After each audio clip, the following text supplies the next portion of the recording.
Nithyananda AI mission மூலமா AI மூலமா past பர்த்தையும் future பர்த்தையும் கணிக்க போறாராம். அது ட்ரோல் மெட்டீரியல். பொறுமையா கேட்டீங்கன்னா உங்க வாழ்க்கையை ரோல் பண்ற மெட்டீரியல் இது. இப்ப இந்த ஏஐ வந்த பிறகு, சூப்பர் கம்ப்யூட்டர்ஸ் வந்த பிறகு நம்மளால காலம், இப்போ இருக்கிற காலம், இப்போ இருக்கிற கிரகங்களின் நிலை, இந்த பேட்டர்னை கொடுத்து ஒரு லாஸ்ட் 24 hours இதோட மூவ்மெண்ட்ஸ் டாக்குமெண்ட் பண்ணி பியூர் கால்குலேஷன் மூலமாவே 10 crore இயர்ஸ்க்கு முன்னாடி எப்படி இருந்தது, 20 crore இயர்ஸ்க்கு அப்புறம் எப்படி இருக்க போகுதுன்னு கால்குலேட் பண்ண முடியும். பியூர் மேத்தமேட்டிக்ஸோட பவர்னால. அதே மாதிரி இப்போ நம்முடைய மனம், உடல், நம்முடைய பிசியாலஜி, சைக்காலஜி, நம்ம நியூரோபெப்டைட்ஸ்னா ஒரு உணர்ச்சி கொந்தளிப்பு நமக்குள் நடக்கும் பொழுது அதோட டாக்ஸின்ஸ் வந்து நம்முடைய இன்டர்னல் ஆர்கன்ஸ்ல டாக்குமெண்ட் ஆயிடுது. இதை எல்லாத்தையும் ஏஐல ஃபீட் பண்ணி வெறும் மேத்தமேட்டிக் கால்குலேஷன் மூலமாவே நம்மளுக்கு கடந்த பிறப்புகள் இருந்ததா, இதே போக்குல நான் போனேன்னா எனக்கு மறுபிறப்புகள் உண்டான்னு தெளிவா முடிவு பண்ண முடியுங்கயா.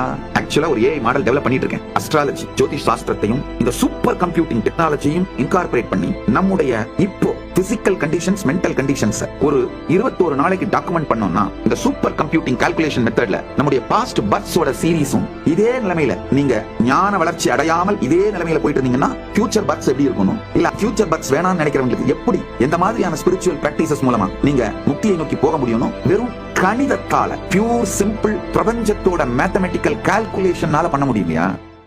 நித்யானந்தா ஏஐ மிஷன் மூலமா ஏஐ மூலமா பாஸ்ட் பர்த்தையும் ஃபியூச்சர் பர்த்தையும் கணிக்க போறாராம். அது ட்ரோல் மெட்டீரியல். பொறுமையா கேட்டீங்கன்னா உங்க வாழ்க்கையை ரோல் பண்ற மெட்டீரியல் இது. இப்ப இந்த ஏஐ வந்த பிறகு, சூப்பர் கம்ப்யூட்டர்ஸ் வந்த பிறகு நம்மளால காலம், இப்போ இருக்கிற காலம், இப்போ இருக்கிற கிரகங்களின் நிலை, இந்த பேட்டர்னை கொடுத்து ஒரு லாஸ்ட் 24 hours இதோட மூவ்மெண்ட்ஸ் டாக்குமெண்ட் பண்ணி பியூர் கால்குலேஷன் மூலமாவே 10 crore இயர்ஸ்க்கு முன்னாடி எப்படி இருந்தது, 20 crore இயர்ஸ்க்கு அப்புறம் எப்படி இருக்க போகுதுன்னு கால்குலேட் பண்ண முடியும். பியூர் மேத்தமேட்டிக்ஸோட பவர்னால.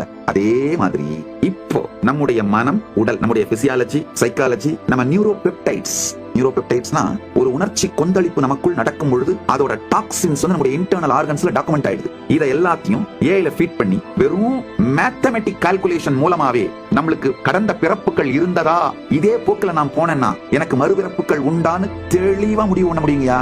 ஆக்சுவலா ஒரு ஏஐ மாடல் டெவலப் பண்ணிட்டு இருக்கேன். அஸ்ட்ராலஜி, ஜோதிஷ் சாஸ்திரத்தையும் இந்த சூப்பர் கம்ப்யூட்டிங் டெக்னாலஜியும் இன்கார்பரேட் பண்ணி நம்முடைய இப்போ பிசிக்கல் கண்டிஷன்ஸ், மென்டல் கண்டிஷன்ஸ் ஒரு 21 நாளைக்கு டாக்குமெண்ட் பண்ணோம்னா இந்த சூப்பர் கம்ப்யூட்டிங் கால்குலேஷன் மெத்தட்ல நம்முடைய பாஸ்ட் பர்த்ஸோட சீரீஸும் இதே நிலைமையில, நீங்க ஞான வளர்ச்சி அடையாமல் இதே நிலைமையில போயிட்டு இருந்தீங்கன்னா ஃபியூச்சர் பர்த்ஸ் எப்படி இருக்கணும், இல்ல ஃபியூச்சர் பர்த்ஸ் வேணாம்னு நினைக்கிறவங்களுக்கு எப்படி, எந்த மாதிரியான ஸ்பிரிச்சுவல் பிராக்டிசஸ் மூலமா நீங்க முக்தியை நோக்கி போக முடியும், வெறும் கணிதத்தால, பியூர் சிம்பிள் பிரபஞ்சத்தோட மேத்தமெட்டிக்கல் கால்குலேஷனால பண்ண முடியுமையா.